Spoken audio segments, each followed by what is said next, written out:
été assez inarrêtable jusqu'au barrage qu'ils avaient finalement perdu. Allez, un ballon qui va être bien maîtrisé. Ouais, c'est pas un cadeau pour... Et ça a rendu l'erreur. Et la frappe et le but. Le but marqué par Issouf Makalou, qui inscrit son deuxième but cette saison sur cette erreur défensive de Bourg-en-Bresse. Et voilà le Mans. Avec Meyer qu'on a un petit peu moins vu que sur les matchs précédents. Bon, on peut pas lui demander de nous claquer des buts de 50 mètres. Il faut la garder, il faut la garder. Voilà, c'est bien joué. 50 mètres. Et Garita avec sa vitesse, sa puissance, ouais, il a réussi à passer devant Ibrahim Cissé qui va récolter un deuxième carton jaune. Et lui, il estime qu'il a pris le ballon. On la reverra cette situation. 10 bonnes minutes. Allez, le ballon. Et but. Garita, l'égalisation de Garita qui vient concrétiser la bonne deuxième période des joueurs de Bourg-en-Bresse.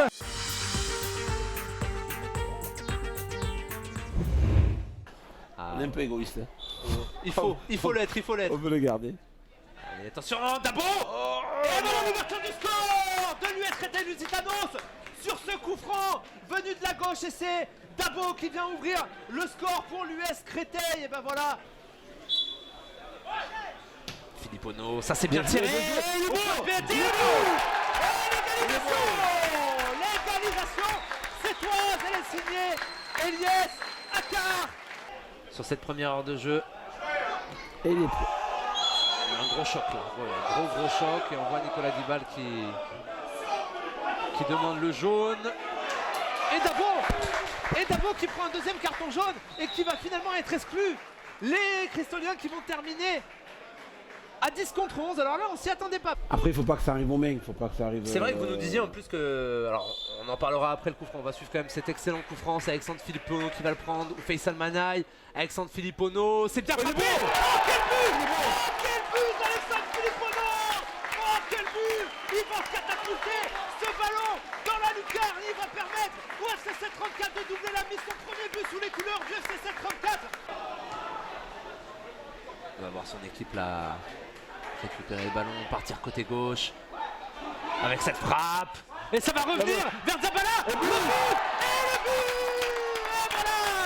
Et voilà Zabana, Alan Zabana qui va inscrire un troisième but pour les Sétois et qui va conclure cette rencontre.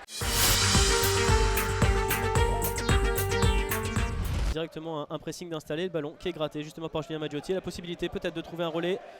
Et la frappe de Roy, elle est parfaite cette frappe, et l'ouverture du score du capitaine lavallois Jimmy Roy, l'ancien Niortais qui a allumé la mire, allumé la mèche, et ça fait 1-0 sous les applaudissements de Francis Lebasser. En tout cas, ça a le bénéfice de faire tourner le chronomètre, et Sébastien Da Silva qui part. Il n'est pas en position de hors-jeu, il va se retrouver face à Baba Carlo. Et peut-être Geoffrey Durban pour reprendre ce ballon. Et le 2-0, Geoffrey Durban qui vient mettre le deuxième but juste avant la pause. Geoffrey Durban, troisième but pour sa 5e apparition sous le maillot lavallois. L'opposé avec Yacine Fortuné qui va s'appuyer sur son capitaine Yohan Leméoté. Makan Sidibé. Makan Sidibé qui va percuter, rentrer dans la surface. Makan Sidibé, peut-être un but. La réduction de l'écart, elle est signée Yacine Fortuné. Et on le disait, les Choletais le veulent, ce but, pour relancer la machine et surtout faire douter les Lavallois. Il a même apporté le danger là dans cette phase de la partie. Attention à ce tacle très dangereux. Et ce sera un carton rouge pour Ababa Carlo qui a été avec virulence là. Non, il va résister face à Geoffrey Durban. Superbe action de l'ancien Palois. Le centre de Yacouba Jarjou. Oh, attention à cette situation de Makan Sidibé qui n'a pas pu reprendre. Les Lavallois qui partent en contre, et un nouveau gros tacle. Et un nouveau carton rouge. Un nouveau carton rouge qui est sorti sur cette pelouse. Les Choletais qui perdent la face dans cette partie.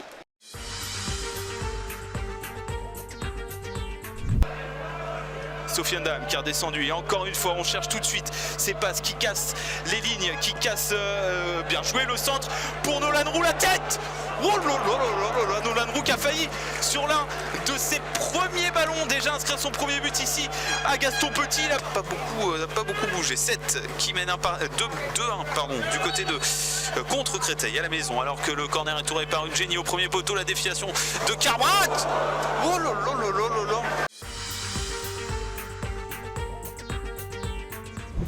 ça doit être limite niveau hors-jeu, la frapper l'arrêt de Brice Cognard. Grosse situation. C'est peut-être pas terminé avec ce centre. Ah, l'ouverture du score. L'ouverture du score sénégalaise sur ce ballon. Ça n'était effectivement pas terminé, le centre.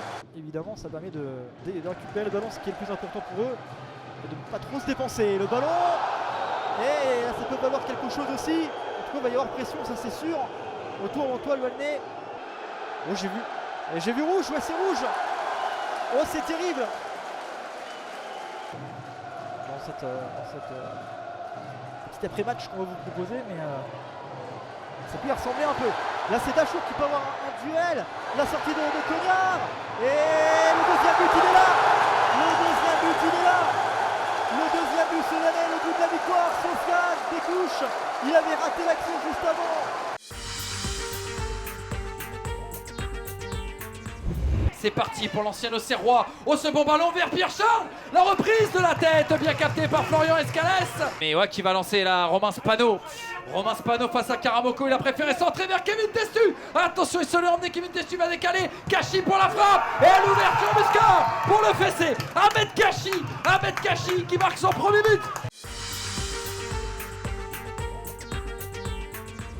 Le faire à la main, finalement c'est au pied.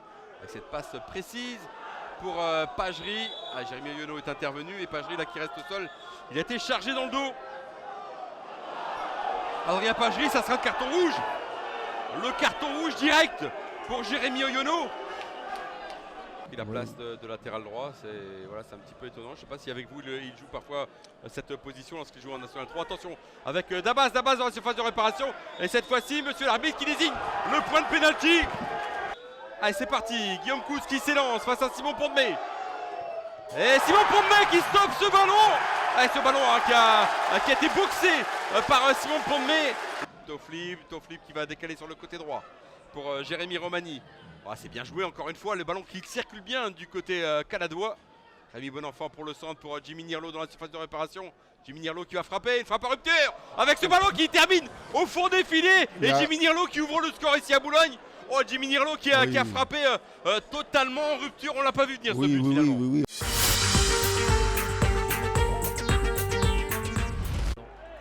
L'excellent appel également de Rabillard. Antoine Rabillard qui va tout simplement se voir accorder le penalty.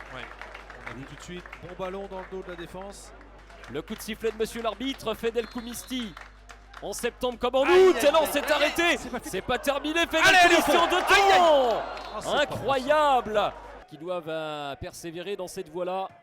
Avec 5-1, El Koumisti qui a le contre favorable. Fedel Koumisti face à la surface, la frappe d'El Koumisti. Oui. Et l'ouverture du score de Fedel Koumisti. 58e minute de jeu. L'attaquant avait manqué son penalty. Les rouges poussent avec 2 contre favorables. Il est passé Baswamina. Il est passé avec en retrait l'égalisation. L'égalisation, elle est pour Idriss Saba. Le rentrant pour sa première sous le maillot de Bastia Borgo. Il était entré en jeu il y a 10 minutes seulement. Le voici déjà buteur. L'attaquant expérimenté, 30 ans. Regardez, le déboulé maintenant avec Rabillard. Rabillard qui permet à Concarneau de repasser devant. Ce match est dingue. 2-1 pour l'US Concarneau.